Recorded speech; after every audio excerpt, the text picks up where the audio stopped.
दर्शनम् कल्पतरु दर्शनम् ज्ञानपीठ महासंस्थान सिंहासन दर्शनम्. மாற்றவே முடியாத இந்த எக்ஸ்ட்ரீம் விஷயங்களை ஆழ்ந்து இனிமையாக ஏற்றுக்கொள்வதுதான் புத்தி. ஆழமா புரிஞ்சுக்குங்க. ஜீவன் முக்தியினுடைய பல்வேறு பரிமாணங்களை புது கோணத்துல உங்களோடு பகிர்ந்து கொள்ளுகின்றேன். மாற்றவே முடியாத விஷயங்கள் சிலதற்கு மரணம், ஓல்டேஜ், நம்முடைய வாழ்க்கையின் போக்கினாலேயே இயற்கையினாலேயே அது நடந்தாக வேண்டும். அந்த விஷயங்களை ஏற்றுக்கொள்வதுதான் புத்தி. ரொம்ப கிரேஸ்ஃபுல்லா இனிமையாக அவைகளை ஏற்றுக்கொள்வது, இதுதான் வாழ்க்கையின் போக்கு. ஏற்றுக்கொள்ளுகின்ற மனப்பாங்கு புத்தி. இப்ப மாற்ற முடியாதவைகளோடு சண்டையிடுவதனால அவைகளை மாற்றிவிட முடியாது. ஆனா எதையுமே மாற்ற முடியாதுங்கிற ஒரு மன அழுத்தமும் டிப்ரெஷனும் நமக்கு வந்துடும். அதுதான் பிரச்சனை. அந்த மன அமைப்பிற்குள் விழாதீர்கள். உங்களுடைய வாழ்க்கையை பார்த்தாலே உங்களுக்கே தெரியும்.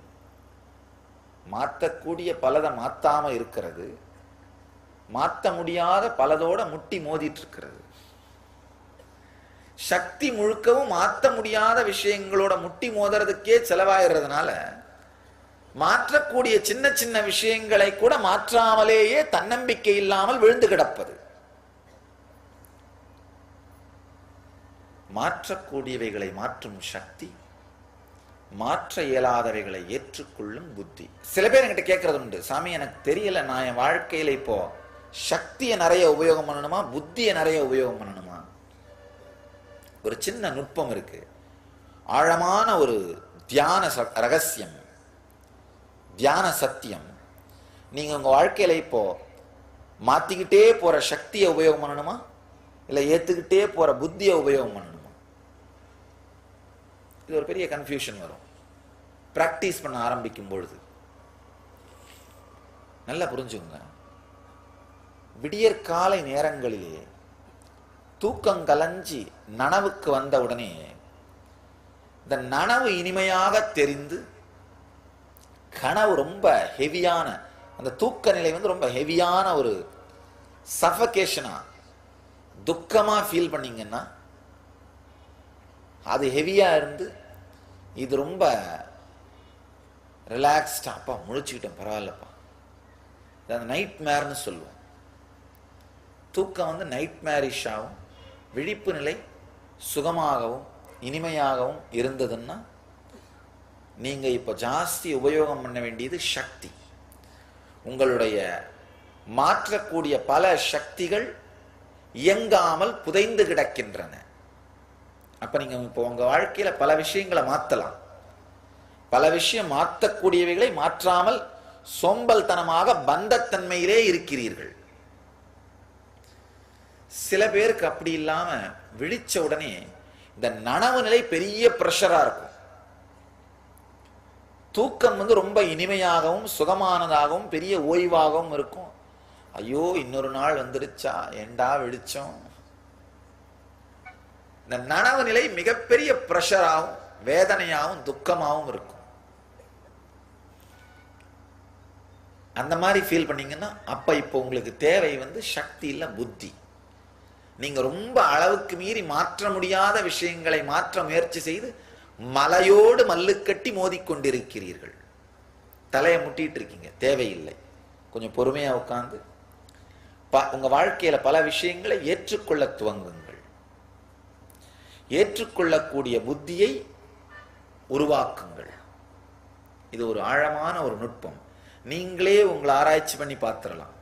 உங்களுக்கு இப்ப உடனடி தேவை சக்தியா புத்தியா? ஒரு சக்தி நிலையிலாகட்டும் புத்தி நிலையிலாகட்டும் இந்த கருத்துக்களை அப்ளை பண்ணி பார்த்து வாழ ஆரம்பிச்சுன்னா உங்களுக்குள்ளேயே ஒரு தெளிவு பிறந்துரும். எங்க சக்தியை உபயோகம் பண்றது எங்க புத்தியை உபயோகம் பண்றது, அது பேர் தான் யுக்தி. தானாகவே அது மலர்ந்து விடும். ஆரம்பிக்கும் பொழுதுதான் கேள்வி கேட்கணும், நான் சக்தியை உபயோகம் பண்ணணுமா புத்தியை உபயோகம் பண்ணணுமான்னு. இந்த ரெண்டுத்துல ஏதாவது ஒன்ன உபயோகம் பண்ணா கூட ஒரு சில நிகழ்ச்சிகளில் உபயோகம் பண்ணி சிலதுல ஜெயிப்பீங்க, சிலதுல தோப்பீங்க, ரெண்டுமே தவறில்லை.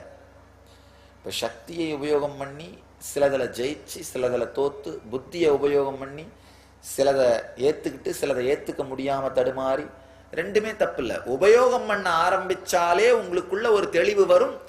அந்த தெளிவு யுக்தி. அந்த யுக்திக்கு 2 குணங்கள் உண்டு. ஒன்னு என்னன்னா,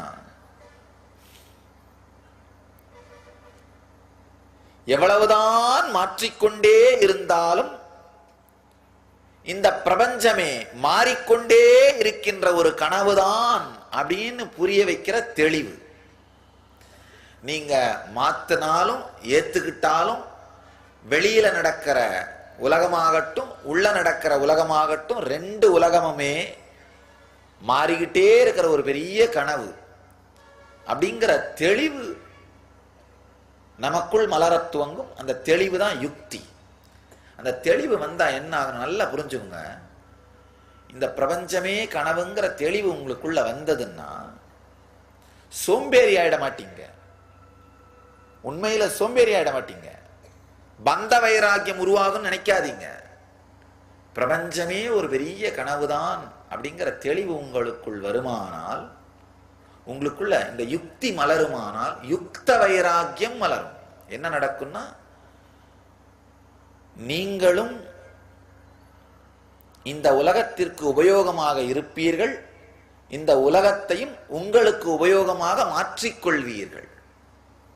உண்மையில இந்த பிரபஞ்சமே கனவுதான்னு தெளிவு வரும்போது என்ன ஆகும்னா, ஆட இதுக்காகவாப்பா போய் நாம இவ்வளோ கஷ்டப்பட்டோம் அப்படிங்கிற ஆழமான அமைதியும் தெளிவும் உங்களுக்கு ஒரு வந்ததுன்னா, சம்பாதிக்கிறதுக்காக இந்த உலகத்தை உபயோகமா நீங்க மாத்திக்கிறதுக்காக பட்டுட்டு இருந்த கஷ்டங்களும் இல்லாம போய், கஷ்டம் இல்லாமலே இந்த உலகத்தை உங்களுக்கு உபயோகமா மாத்துறது எப்படின்னு தெரிஞ்சுப்பீங்க. அதே மாதிரி இந்த உலகம் உங்களுக்கு உபயோகமாக மாத்திக்கிறதுக்கு இந்த உலகம் எவ்வளவு கஷ்டப்பட்டு இருந்ததோ அதுவும் போய் நீங்களும் இந்த உலகத்திற்கு உபயோகமா மாறிடுவீர்கள். ஜென்ம ஜென்மமாய் செய்த தவமோ புத்த நண்பனாய் நித்யானந்த